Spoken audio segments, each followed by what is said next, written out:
Alright, in our last video we showed you how to remove the ferrofluid from the Lineaum's tweeter by sticking in a piece of paper, moving it around. This is after about 10 times of going in and out, using Freon. You're not going to find this anymore, but this was the good stuff.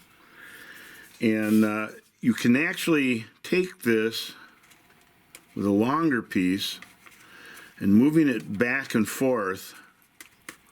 You can, there we go. It went all the way through. So now it's coming out the other side.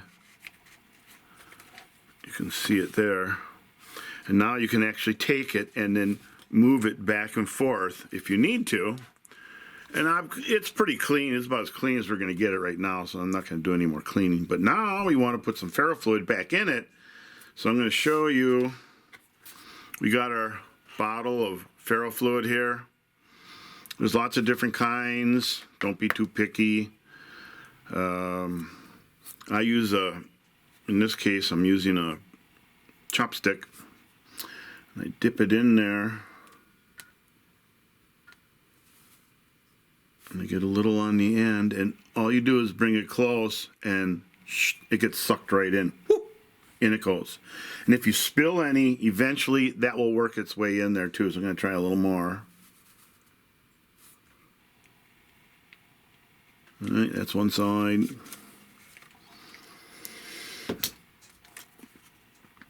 The problem is you're never really going to know. You can get a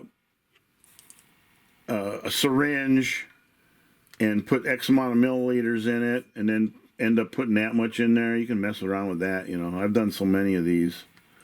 I prefer working with a cone where you can pull the voice coil out so you can see how much the gap it really has in it.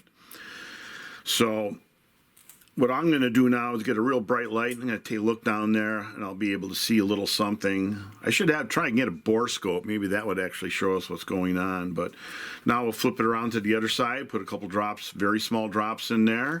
And when you listen to it, it's like you just went out and bought brand new tweeters. It's a real nice improvement. So hope that helps somebody get their Lineaums back on the road. And the other thing about ferrofluid is that it doesn't have much of a smell. It very, very little smell. If it smells a lot, like a lot of solvent smell, that's not real ferrofluid. That's the cheap stuff people use for toys and cheap tweeters, and that's why you see a lot of them out there where the tweeter measures good, has no sound.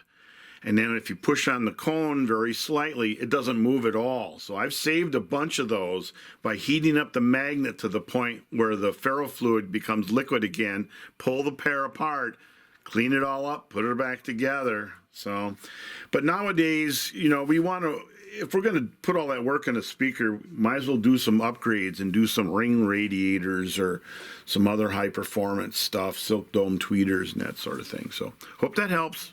Thanks. See you later.